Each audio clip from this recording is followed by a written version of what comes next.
حکومت نے پیٹرولیم مصنوعات کی قیمتوں میں رد و بدل کا اعلان کر دیا ہے۔ وزارت خزانہ کی جانب سے جاری کردہ نوٹیفکیشن کے مطابق پیٹرول کی قیمت میں 7 روپے 54 پیسے فی لیٹر کمی کی گئی ہے، جبکہ ہائی سپیڈ ڈیزل کی قیمت میں 1 روپے 48 پیسے فی لیٹر اضافہ کیا گیا ہے۔ نئی قیمتوں کے مطابق پیٹرول اب 264 روپے 61 پیسے فی لیٹر میں دستیاب ہوگا، جبکہ ڈیزل کی نئی قیمت 285 روپے 83 پیسے فی لیٹر مقرر کی گئی ہے۔ امریکہ نے تجارتی ٹیرف میں پاکستان کو بھارت کے مقابلے میں زیادہ رعایت دے دی ہے۔ وائٹ ہاؤس کے مطابق پاکستان پر 19% جبکہ بھارت پر 25% ٹیرف عائد کیا گیا ہے۔ بنگلہ دیش پر 20% ٹیرف لگایا گیا ہے، جس سے ظاہر ہوتا ہے کہ جنوبی ایشیا کے 3 بڑے ممالک میں پاکستان کو سب سے زیادہ رعایت دی گئی ہے۔ ماہرین کا کہنا ہے کہ یہ رعایت پاکستان کی مؤثر اور متوازن خارجہ پالیسی کا نتیجہ ہے۔ جنرل عاصم منیر، وزیر اعظم شہباز شریف، نائب وزیر اعظم اسحاق ڈار اور وزیر خزانہ محمد اورنگزیب کی امریکی حکام سے حالیہ ملاقاتیں اس فیصلے کا اہم سبب بنی ہیں۔ ماہرین نے مشورہ دیا ہے کہ حکومت اس موقع سے فائدہ اٹھاتے ہوئے امریکی منڈیوں میں پاکستانی برآمدات میں اضافہ کرے۔ وزیر اعظم شہباز شریف کی زیر صدارت انسداد دہشت گردی سے متعلق اجلاس میں ریاستی ریٹ کے قیام اور بین الصوبائی ہم آہنگی پر زور دیا گیا۔ وزیر اعظم نے کہا کہ پاکستان نے دہشت گردی کے خلاف کثیر الجہتی حکمت عملی اپنائی ہے، جس میں قانون سازی، زمینی کارروائیاں اور انتہا پسندی کے بیانے کی بے کنی شامل ہے۔ انہوں نے افواج، قانون نافذ کرنے والے اداروں اور عوام کے کردار کو سراہا۔ اجلاس میں اسمگلنگ کی روک تھام، افغان باشندوں کی واپسی اور سرمایہ کاروں کے اعتماد کی بحالی پر بھی گفتگو ہوئی۔ ایف بی آر نے مالی سال 2025-26 کے آغاز میں ہی بڑی کامیابی حاصل کر لی ہے۔ جولائی 2025 میں ٹیکس وصولیوں کا مقررہ ہدف 748 ارب روپے مکمل کر لیا گیا، جو گزشتہ سال کے اسی ماہ کے مقابلے میں 89 ارب روپے زیادہ ہے۔ جولائی 2024 میں 659 ارب روپے جمع کیے گئے تھے۔ ایف بی آر کے مطابق رواں بجٹ میں 400 ارب روپے سے زائد کے نئے ٹیکس اقدامات کیے گئے، جن کا مقصد مالیاتی نظم و ضبط کو بہتر بنانا اور ٹیکس نیٹ کو وسعت دینا تھا۔ جولائی 2025 میں انکم ٹیکس کی مد میں 323 ارب، سیلز ٹیکس میں 352 ارب، کسٹمز ڈیوٹی سے 113 ارب اور فیڈرل ایکسائز ڈیوٹی سے 46 ارب روپے جمع ہوئے۔ ایف بی آر کا کہنا ہے کہ یہ کامیابی جدید ڈیجیٹل ٹولز، مؤثر نگرانی اور سخت تعمیلی اقدامات کا نتیجہ ہے۔ حکومت نے رواں مالی سال کے لیے 14.131 کھرب روپے کا ٹیکس ہدف مقرر کر رکھا ہے۔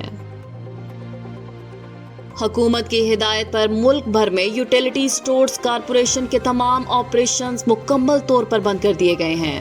یوٹیلیٹی سٹورز کارپوریشن نے تمام زونل مینیجرز کو مراسلہ ارسال کیا ہے، جس کے مطابق تمام سٹورز پر اشیاء خورد و نوش کی فروخت بند کر دی گئی ہے اور تمام سامان ویئر ہاؤسز منتقل کر دیا گیا ہے۔ ادارے کے بورڈ آف ڈائریکٹرز نے بھی آپریشن بند کرنے کی باقاعدہ توثیق کر دی ہے، جس کے بعد یوٹیلیٹی سٹورز کی تمام سرگرمیاں معطل ہو چکی ہیں۔ حکومتی ذرائع کے مطابق ادارے کے تمام ملازمین کو گولڈن شیک ہینڈ دیا جائے گا، تاہم احتجاج کے باعث یہ معاملہ تاخیر کا شکار ہے۔ وزارت خزانہ کی کمیٹی اس سلسلے میں معاملات کو حتمی شکل دے رہی ہے۔ سندھ حکومت نے یوم آزادی 14 اگست کو مارکہ حق کے عنوان سے منانے کا اعلان کیا ہے۔ وزیر اعلیٰ مراد علی شاہ کی زیر صدارت اجلاس میں فیصلہ کیا گیا ہے کہ 1 سے 14 اگست تک صوبے بھر میں تقاریب منعقد ہوں گی۔